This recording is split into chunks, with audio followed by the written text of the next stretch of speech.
अल्हम्दुलिल्लाहि क़ादिरिल मुक़्तदिरिल क़दीर वस्सलातु वस्सलामु अला सय्यिदिल बशरिन नज़ीर अम्मा बअद फ़अऊज़ु बिल्लाहि मिनश शैतानिर रजीम बिस्मिल्लाहिर रहमानिर रहीम क़ाल अल्लाहु तबारक व तआला फ़िल क़ुरानिल मजीद वल फ़ुरक़ानिल हमीद क़द अफ़लहल मुमिनून अल्लज़ीना हुम फ़िस्सलातिहिम ख़ाशिऊन आमन्तु बिल्लाहि सदक़ल्लाहुल अलीयुल अज़ीम व सदक़ रसूलुहुन नबियुल अमीनुल करीम व नहनु अला ज़ालिका लमिनश शाहिदीन वश्शाकिरीन वल्हम्दुलिल्लाहि रब्बिल आलमीन। आदमियत को नए तर्ज पे ढाला जिसने, डगमगाते हुए इंसाफ को संभाला जिसने, हर बुराई को किया देश निकाला जिसने, कर दिया मशरिक़ व मग़रिब में उजाला जिसने, उसी इंसान को महबूबे खुदा कहते हैं और नाम सुनते हैं तो सब सल्ले अला कहते हैं। बड़े बाबा से बोलो अल्लाहुम्मा सल्ली अला सय्यिदना व मौलाना मुहम्मदिन तिब्बिल क़ुलूबि व दवाइहा आफियतिल अबदानी व शिफाइहा नूरुल अबसारी व दियाइहा सल्लल्लाहु तआला अलैहि वसल्लम। अज़ीज़ान मोहतरम, ये हम और आपकी मुश्तरका खुशनसीबी है। अल्लाह रब्बे क़दीर ने एक हमें यहाँ ऐसा मौका फराहम किया कि हम अपने परवरदिगारे आलम और उसके महबूब बंदों का जिक्र करने के लिए हाजिर आए। अल्लाह रब्बे क़दीर हमारी इस मजलिस को अपनी बारगाह में कबूल फरमाए और इस मजलिस को हमारे ज़ख़ीरा हसनात में शामिल अता फरमाए। अज़ीज़ान मोहतरम, थोड़ा खामोश रहें और सुनने सुनाने का माहौल बनाइएगा और बात अच्छी लगेगा तो सुभान अल्लाह से दाद दे करके अपनी नेकियों में इजाफा कीजिएगा। मेरी ये आदत कदीमा है कि मैं किसी भी जलसागाह में या किसी भी महफिल में जाना होता है तो उसका आगाज सरवरे कौनो मक्का खातिमुल अंबिया हुजूर नबी करीम अलैहिस्सलातु वस्सलाम की बारगाह में चंद अशार ख़िराज अक़ीदत पेश करके अपनी गुफ्तगू का आगाज करता हूँ। वैसे तो स्टेज के ऊपर अपनी अपनी आवाज के मालिक लोग बैठे हुए हैं, लेकिन बहरहाल मेरी कोई आवाज तो नहीं है, लेकिन इंशाअल्लाह अज़ीज़ अगर आप कलाम अक़ीदत की निगाह से सुनेंगे तो हर लफ्ज़ आपके दिल में उतर जाएगा। एक बार और दरूद पाक पढ़े, अल्लाहुम्मा सल्ली अला सय्यिदना व मौलाना मुहम्मदिन व बारिक वसल्लम सल्लल्लाहु अलैहि सलातो व सलाम अलैका या रसूलल्लाह सल्लल्लाहु अलैहि वसल्लम। फज़्ल रब्बुल उला और क्या चाहिए कि फज़्ल रब्बुल उला और क्या चाहिए, मिल गए मुस्तफ़ा और क्या चाहिए। फज़्ल रब्बुल उला और क्या चाहिए कि फज़्ल रब्बुल उला और क्या चाहिए, मिल गए मुस्तफ़ा और क्या चाहिए, मिल गए मुस्तफ़ा और क्या चाहिए। और ये शेर बगौर समात करे कि नेमते दोनों आलम की देकर कहे, कि नेमते दोनों आलम की देकर कहे, पूछते हैं बता और क्या चाहिए, पूछते हैं बता और क्या चाहिए। और ये हम और आपकी खुशनसीबी है कि अल्लाह रब्बुल इज्जत ने हमें ऐसी उम्मत में पैदा किया कि जिस उम्मत में पैदा होने के लिए अंबियाए किराम ने दुआएं की। तो शायर ने क्या कहा कि नेमते दोनों आलम की देकर कहे, पूछते हैं बता और क्या चाहिए। और दूसरी बड़ी हमारी खुशनसीबी ये है कि हम और आपका सिलसिला हुजूर नासिर मिल्लत मदीन के सिलसिले से, सरकार सच्चे मियां हुजूर के सिलसिले से, सरकार अच्छे मियां हुजूर के सिलसिले से हुजूर नबी करीम अलैहिस्सलातु वस्सलाम तक पहुंचता है और सरकार की जात से हमें फैज़ मिला करता है। तो शायर ने क्या कहा कि दामने मुस्तफा जिनके हाथों में है। ये बताइए किस किसके हाथ में दामने मुस्तफा है? सबके हाथ में है।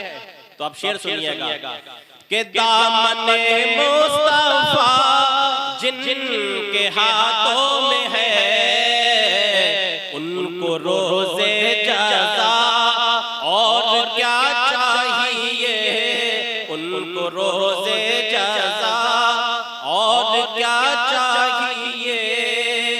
और हाज़िरी हो गई उनके दरबार में।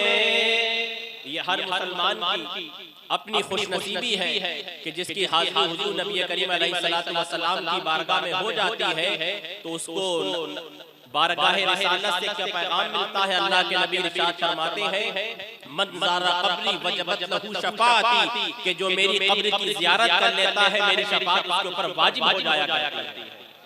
तो शायर ने क्या कहा, आप समाअत करें कि हाज़िरी हो गई उनके दरबार में, कि हाज़िरी हो गई उनके दरबार में। मिल गया मुद्दा और क्या चाहिए, मिल गया मुद्दा और क्या चाहिए।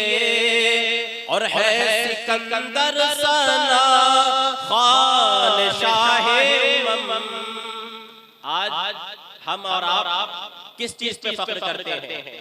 हम ज्यादा पैसा कमा लेने के ऊपर फख्र करते हैं, कोई अच्छी बिल्डिंग में रहने के ऊपर फख्र करता है, कोई किसी अच्छी पोस्ट पे जब फाइज हो जाता है तो फख्र करता है।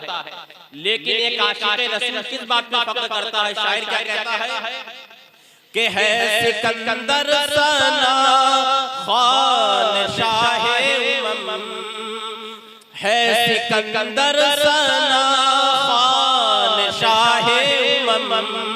इज्जत व मर्तबा और क्या चाहिए, इज्जत व मर्तबा और क्या चाहिए। फज़्ल रब्बुल उला और क्या चाहिए। मिल गए मुस्तफा और क्या चाहिए। एक बार दुरूद पाक पढ़े, अल्लाहुम्मा सल्ली अला सय्यदना व मौलाना मुहम्मदिन मुबारक वसल्लम सल्लु अलैहि सलातु व सलामु अलैका या रसूलल्लाह या नबी अल्लाह सल्लल्लाहु अलैहि वसल्लम। जिस बारगाह अक़ीदत और जिस मरकज़ अक़ीदत से हमारी अक़ीदतें वाबस्ता है, यानी कुतुबुल अक़ताब इमामुल आरिफीन हुज़ूर सैयदना सरकार हाजी शाजी मोहम्मद शेर मियां नव्वरल्लाहु मरक़दहू की बारगाह में शायर ने जब कलम उठाया तो क्या कहा कि मुस्तफ़ा का शेर है अब्दाल है शाहजी मियां, मुस्तफ़ा का शेर है अब्दाल है शाहजी मियां, यानी शेरे किबरिया का लाल है शाहजी मियां। और अच्छे अच्छे आलिम व आबिद जहां कर झुके आपके दर का बुलंद इकबाल है शाहजी मियां, आपके दर का बुलंद इकबाल है शाहजी मियां। और गर्दिश अय्याम उसको कभी सता सकती नहीं, गर्दिश अय्याम उसको कभी सता सकती नहीं। जिस किसी पे आपका फैजान है शाहजी मियां, जिस किसी पे आपका फैजान है शाहजी मियां। अज़ीज़ान मोहतरम, सबसे पहले मैं बात ये आपके गोशे गुजार कर दूं कि आज हम और आप एक मिलाद मुस्तफ़ा में हाज़िर हैं, जश्न ताजुल अस्फ़िया में हाज़िर हैं। तो आप और हम सब का ये मिजाज रहता है कि जब हम किसी इंस्टीट्यूट के अंदर किसी इदारे के अंदर जाते हैं तो वहाँ देखने के लिए नहीं बल्कि समझने के लिए और कुछ सीखने के लिए जाते हैं। तो ऐसे ही हम आज दीनियात के इंस्टीट्यूट में बैठे हुए हैं, दीनी एक मदरसे में बैठे हुए हैं, एक दरसगाह में बैठे हुए हैं। तो हमें सुनने और सुनाने और देखने से ज्यादा हमें जो है अमल की तरफ तवज्जो करने की जरूरत है। क्योंकि याद रखिएगा कौमें वही तरक्की करती हैं जो अमल करा करती हैं, और जो कौमें सुन के गुजार दिया करती हैं वो कौम कभी तरक्की नहीं करती। तो आज कौम मुस्लिम पे जो ज़वाल आ रहा है, कौम मुस्लिम जो पस्ती में जा रही है, उसकी बुनियादी वजह यह है कि हमने अमल का मिजाज खत्म करके सिर्फ सुनने और सुनाने का मिजाज बना लिया। तो सुनने सुनाने का मिजाज खत्म कीजिएगा और अमल के लिए बेदार होइएगा और इस नजरिए के साथ बैठिएगा कि अगर हम यहाँ बैठे हुए हैं तो उलमा हजरात से जो कुछ हम नसीहाना कलिमात सुनेंगे अपनी जिंदगी में उस पर अमल करके अपनी दुनिया और आखिरत में हम अल्लाह की बारगाह में अल्लाह की नजर में सुरखरू होने की कोशिश करेंगे। उसी टॉपिक पे मुख्तसर सी गुफ्तगू करने के लिए मैंने कुरान अज़ीम की आयत मुबारका को चुना है। उसमें अल्लाह रब्बुल इज्जत इरशाद फरमाता है क़द अफ़लहल मुमिनून। बड़ी गुजारिश ये है कि थोड़ी सी देर के लिए चाय बंद कर दीजिएगा और ये भी ये ख्याल रखिएगा कि जितनी आप तवज्जुहात एक शायर की शायरी पे देते हैं एक खतीब की आपको तकरीर पे भी देना चाहिए, क्योंकि अगर उससे नात ख़वानी से इसके रसूल बेदार होता है तो तकरीर में ये मालूम होता है और तकरीर में ये सिखाया जाता है, ये बताया जाता है कि इसके रसूल पैदा कैसे। तो इसलिए पूरी तवज्जुहात के साथ आप सुनने की कोशिश कीजिएगा और अपने दिल में इस बात को उतारने की कोशिश कीजिएगा। तो अल्लाह रब्बुल इज्जत ने कुरान अज़ीम में इरशाद फरमाया कि क़द अफ़लहल मुमिनून, यकीनन बेशक अहले ईमान कामयाब हो गए। लेकिन जब इस आयत मुबारका की रोशनी में हम आपके माहौल को देखते हैं तो कुरान अज़ीम की ये आयत मुबारका हमारे ऊपर सादिक नहीं आती है। कुरान तो कह रहा है क़द अफ़लहल मुमिनून के बेशक ईमान वाले कामयाब हो गए। लेकिन जब आज के मौजूदा दौर में हम अपनी मिल्लत का जायजा लेते हैं, अपनी बस्तियों का जायजा लेते हैं तो हमें इसके खिलाफ मामला नजर आते हैं। आज हम कामयाबी की तरफ नहीं बल्कि नाकामी की तरफ जा रहे हैं, तरक्की की तरफ नहीं बल्कि तनज़्ज़ुली की तरफ जा रहे हैं। लेकिन कुरान तो क्या कह रहा है कि क़द अफ़लहल मुमिनून के बेशक मोमिन कामयाब हो गए। और फिर कुरान अज़ीम के उसलूब को आप देखिए, कुरान अज़ीम ने मुज़ारे के सीगे के साथ फ्यूचर की बात नहीं करी कि क़द युफ़्लहल मुमिनून, मोमिन कामयाब हो जाएंगे, बल्कि कुरान ने कहा कि मोमिन कामयाब हो गए। यानी कुरान अज़ीम ज़मानत इस बात की दे रहा है कि आने वाले जो 4 क़वानीन पे जो भी मुसलमान सही तौर पे अमल करने वाला हो जाएगा तो अल्लाह ताला उसको इस दुनिया में भी कामयाब फरमा देगा और आखिरत में भी कामयाब फरमा देगा। अब वो उसूल क्या है, बस उन्हीं को आप सुन लीजिए और इस नजरिए के साथ सुनिएगा कि अगर हम कुछ सुन रहे हैं तो इंशाअल्लाह उस पे अमल करने की कोशिश करेंगे। तो कुरान ने कहा क़द अफ़लहल मुमिनून अल्लज़ीना हुम फ़ी सलातिहिम ख़ाशिऊन। कामयाब हुए वो लोग कि जो नमाज कायम करते हैं और नमाज के साथ साथ अपनी इबादतों के अंदर खुलूस होता है। लेकिन बहुत अफसोस हुआ कि आज जब आपकी बस्ती में इशा की नमाज पढ़ने का इत्तेफाक हुआ तो एक सफ भी मौजूद नहीं। आप जिस जलसागाह में बैठे हैं ये जलसा करना मुस्तहब हो सकता है, बहुत उलमा अगर बयान करें तो सुन्नत हो सकता है, लेकिन नमाज पढ़ना ना सुन्नत है ना मुस्तहब है, बल्कि नमाज पढ़ना एक मुसलमान के ऊपर फर्ज ऐन है। और अल्लाह के नबी फरमाते हैं जो मुसलमान एक वक्त की नमाज को छोड़ता है वो गोया के दीन के किले को ढा देता है। हम सब मोमिन हैं, सब आप मुसलमान होने का दावा करते हैं ना, सब आप इस बात का दावा कर रहे हैं कि हम मोमिन हैं। तो कुरान की रूह से हमें देखने की जरूरत है कि हम मुसलमान हैं भी या नहीं, हम मोमिन हैं भी सही मानों में या नहीं है। तो कुरान ने सबसे पहली सिफत बताई क़द अफ़लहल मुमिनून अल्लज़ीना हुम फ़ी सलातिहिम ख़ाशिऊन, कि मोमिनों की सबसे पहली सिफत ये है कि वो नमाज पढ़ते होंगे और नमाज के साथ साथ उसमें खुशू और खुशू होगा। फिर दूसरी सिफत अल्लाह के नबी पे जो कुरान उतरा उसने फरमाया वल्लज़ीना हुम लिज़्ज़काति फ़ाइलून वल्लज़ीना हुम लिफ़ुरूजिहिम हाफ़िज़ून वल्लज़ीना हुम अनिल लग़्वी मुअरिदून। और दूसरी सिफत क्या होगी कि वो लग़वियात से परहेज करते होंगे, बेकार की बातों से परहेज करते होंगे। और आज हमारा नजरिया, आज हमारा माहौल क्या बन चुका है, जब हम किसी चौराहे पे, किसी गली पे, किसी मजलिस में बैठते हैं तो अपने भाई की ग़ीबत करना शुरू कर दिया करते हैं। ओ भैया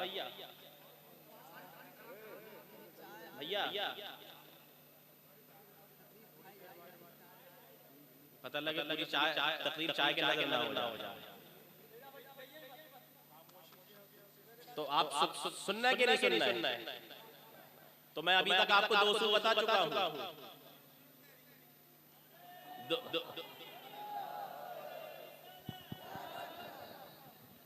नारे गौसियत फैज़ान शाशियाँ हुज़ूर फैज़ान सच्चे मियां हुज़ूर और से ताजुल असफिया फैज़ान नासिर मियां साहिब क़िबला खानवादा शेरिया नारे तकबीर। तो कुरान अज़ीम ने क्या फरमाया अल्लाह रब्बुल इज़्ज़त ने, क़द अफ़लहल मुमिनून अल्लज़ीना हुम फ़ी सलातिहिम ख़ाशिऊन वल्लज़ीना हुम अनिल लग़्वी मुअरिदून वल्लज़ीना हुम लिज़्ज़काति फ़ाइलून वल्लज़ीना हुम लिफ़ुरूजिहिम हाफ़िज़ून। अल्लाह रब्बुल इज़्ज़त ने 4 सिफतें बताई। अब अगर ये 4 सिफतें हमारी जिंदगी के अंदर मौजूद हैं तो आप समझिएगा कि हम मोमिन और मुसलमान हैं, वरना रस्मी मुसलमान हैं, खानदानी मुसलमान हैं, पुश्तैनी मुसलमान हैं और सिर्फ खाने और पीने वाले मुसलमान। तो पहली सिफत क्या बताई कुरान ने कि वो नमाज कायम करेंगे और नमाज के साथ साथ उसमें इखलास होगा। कहीं ऐसी नमाज ना हो कि आज बहुत सारे लोग शिकायत करते हैं हम नमाज भी पढ़ते हैं लेकिन उसके बावजूद भी हमें कुछ लज्जत महसूस नहीं होती, कुछ फर्क महसूस नहीं होता। तो कहीं ऐसा तो नहीं आज हमारी इबादतों का हाल ये हो कि मैं सर बसजदा हुआ कभी तो जमीन से आने लगी सदा, तेरा दिल तो है सनमाश ना, तुझे क्या मिलेगा नमाज में। तो पहली सिफत मोमिनों की बताई गई, नमाज कायम करेंगे, नमाज के साथ साथ खुशू और खुशू पैदा करेंगे। फिर दूसरी सिफत क्या बताई कि नमाज के साथ साथ वल्लज़ीना हुम अनिल लग़्वी मुअरिदून, और वो लग़्वियात से भी परहेज करते होंगे, बेकार की बातों से भी परहेज करते होंगे। क्योंकि आपका एक सोसाइटी का एक फितरत है आप सबकी कि अगर आप किसी मॉल के अंदर किसी हॉल के अंदर चले जाएं और अगर आपको ये मालूम हो जाए कि यहाँ सीसीटीवी कैमरा लगा हुआ है तो आप कदम भी बहुत संभाल के रखते हैं। और आपसे पूछा जाए कि आप कदम संभाल के रखें तो आप कहेंगे देख नहीं हो सीसीटीवी कैमरा लगा हुआ है।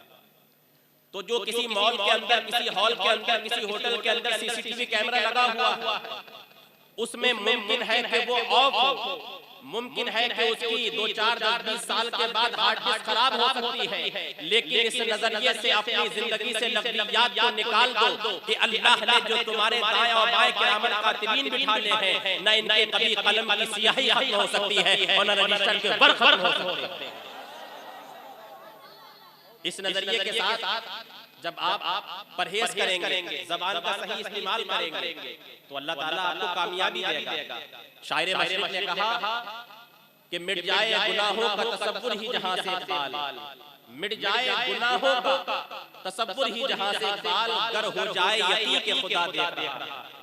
आज हमारी ये कैफियत भी नहीं है कि हमें कैफियत नहीं हो पाई हमारी कि हमारा रब्बुल आलमीन हमें देख रहा है, हमारा राज़िक़ हमें देख रहा है, हमारा खालिक हमें देख रहा है। फिर तीसरी सिफत अल्लाह के नबी ने कुरान अज़ीम में अल्लाह ने फरमाई वल्लज़ीना हुम लिज़्ज़काति फ़ाइलून।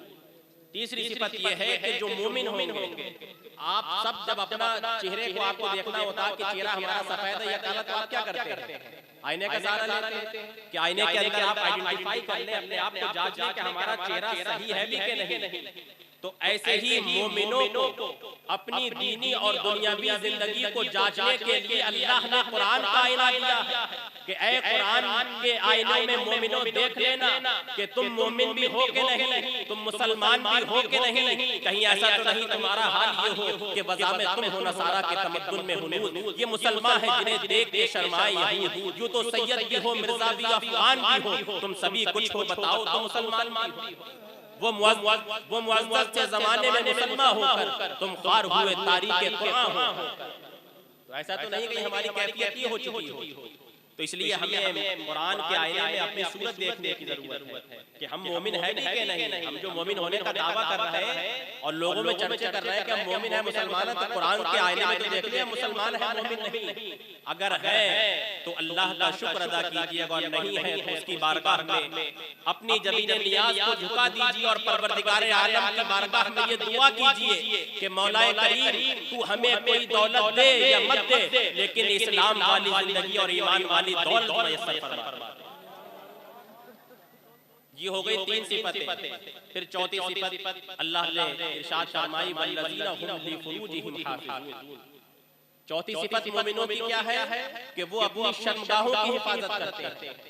शर्मगाहों की हिफाजत करने का मतलब यह है कि वो जिना से बचते हैं, बदकारी से बचते हैं, बदख्याली से बचते हैं। और जब वो इन तमाम कामों से बचने वाले हो जाते हैं तो फिर क़द अफ़लहल मोमिनून की आयत सादिक हो जाती है और कुरान ज़मानत दे देता है कि ऐ लोगों, जिसने भी अपनी जिंदगी में इन 4 सिफतों को अपना लिया उसकी कुरान इजाजत देता है और जमानत देता है कि वो इंसान दुनिया में भी कामयाब हो जाएगा, कब्र में भी कामयाब हो जाएगा, हश्र के अंदर सुरखरू होकर के जन्नतुल फिरदौस में दाखिल हो जाएगा।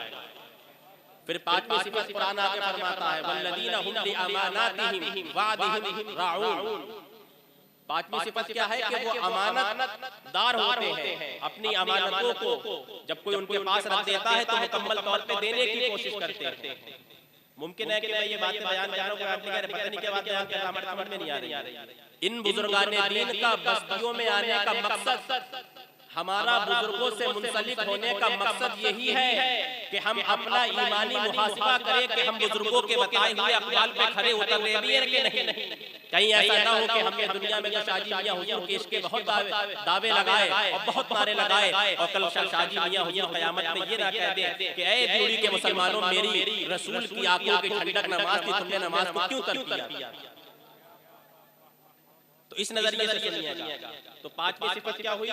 अल्लाह ने फरमाया कि मोमिनीन की 5वीं सिफत, 5वीं क्वालिटी ये होती है कि वल्लज़ीना हुम लिअमानातिहिम, कि जब उनके पास कोई अमानतें रखी जाती है तो वो उसको मुकम्मल तौर पे देने की कोशिश करते हैं, अमानत में खयानत नहीं करते हैं। फिर अल्लाह ने फरमाया उलाइका हुमुल वारिसून, जिसके अंदर ये 5 सिफतें होंगी वही जन्नत का हकदार होगा। नारा लगाने से जन्नत के हकदार नहीं होंगे, सुभान अल्लाह कहने से जन्नत के हकदार नहीं होंगे। अगर जन्नत के हकदार होंगे तो कुरान से सुनो, कुरान कहता है उलाइका हुमुल वारिसून अल्लज़ीना यरिसूनल फिरदौस हुम फीहा खालिदून। जो इन 5 सिफतों को अपना लेगा जन्नत में वही इंसान जाएगा और ऐसा जाएगा कि जन्नत से कभी निकलेगा नहीं बल्कि हमेशा जन्नत में ही रहेगा। तो उनको उन 5 सिफतों को फिर समझने की कोशिश कीजिएगा। मोमिनों की 5 सिफत क्या है? नमाज कायम करेंगे, नमाज के साथ साथ अपनी नमाज के अंदर खुलूस होगा, लिल्लाहियत होगी। दूसरी सिफत कि वो मोमिन नमाज के साथ साथ लग़वियात से परहेज करेंगे, ज़बान से ज्यादा बोलेंगे नहीं। अल्लाह के नबी ने हदीस में फरमाया कि अगर मेरी उम्मत के लोग मुझे अपनी ज़बान और शर्मगाह की जमानत दे दे तो मोहम्मद बिन अब्दुल्लाह उनको जन्नत की जमानत देता। तो दूसरी सिफत क्या हुई कि वो लग़वियात से परहेज करेंगे। और तीसरी चीज कुरान ने मोमिनों के लिए फरमाई कि वो मालों की ज़कात देंगे। अगर अल्लाह ताला ने उनको किसान बनाया है, फार्मर बनाया है तो वो मुकम्मल तौर पे उश्र निकालने की कोशिश करेंगे। उश्र किस तौर पे निकालने की कोशिश करेंगे कि आदमी आज ये सोचता रहे हम कहाँ दे रहे हैं। आपको मालूम होगा कि अगर आप किसी बोरी में आलू भरे और कंजूसी के बिना पर 2-3 खराब आलूओं को आप ना निकाले तो पूरी बोरी सड़ जाती है आलूओं की। इसी तरीके से अगर जो अल्लाह का हक है उश्र आप उसको नहीं निकालेंगे तो गोया कि जो बचा हुआ माल है वो भी आपका ज़ाया हो जाएगा।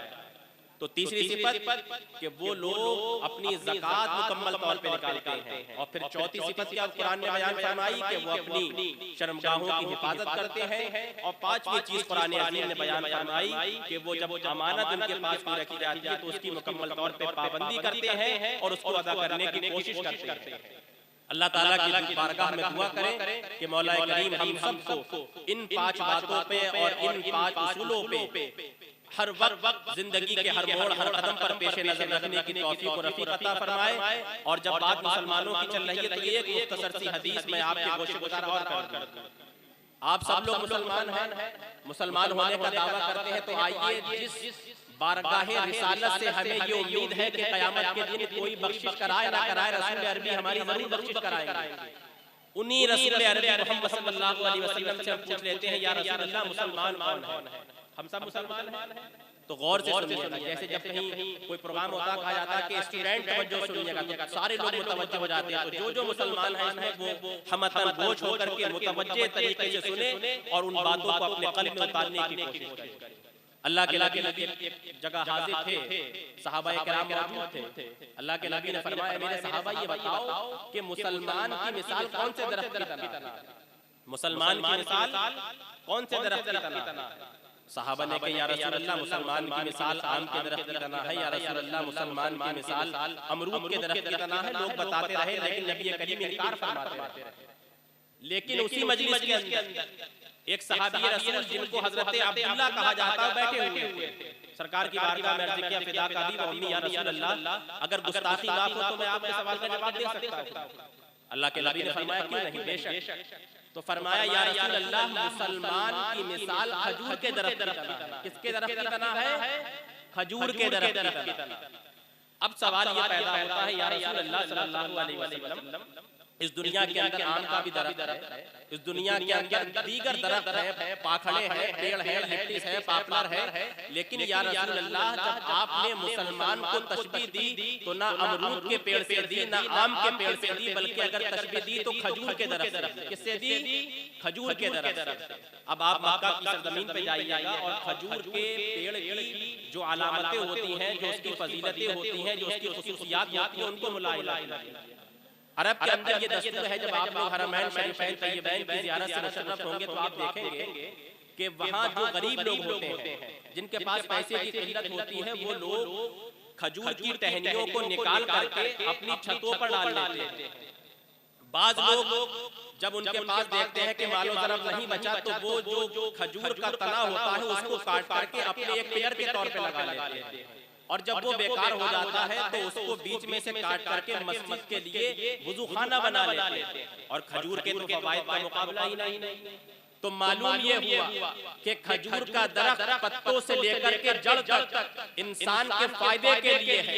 खजूर की टहनी वो इंसान के फायदे के लिए, उसकी शाख वो फायदे के लिए, उसका फल मोमिनों के फायदे के लिए, उसका तना मोमिनों के फायदे के लिए। तो रसूल अरबी ने जो ये इरशाद फरमाया कि मोमिन की मिसाल एक खजूर के दरख्त की तना है, तो मतलब ये हुआ कि हमारा कदम उठे तो मुसलमान की हिमायत के लिए उठे, हमारी ज़बान खुले तो मजलूम की हिमायत के लिए उठे, हमारा जब कदम चले तो मुसलमानों की फतह और नुसरत के लिए उठे, जब हम अपने माल को खर्च करें तो सरकार नासिर मियां हुजूर के मिशन के लिए खर्च करें, जब हम अपनी जिंदगी का वक्त सर्फ कर रहे हो तो किसी दुनियादारी के लिए नहीं, बल्कि हुजूर नासिर मिल्लत ने जिस मिशन को हमारे दरमियान पैगाम दिया है, उस मिशन में अपने वक्त को सर्फ करें। यानी हमारा जब सर से लेकर पैर तक दूसरों के लिए रहमत बन जाएगा, तब हम हदीस मुस्तफा की रोशनी में सही माना में मोमिन हो जाएंगे और सही माना में मुसलमान बन जाएंगे।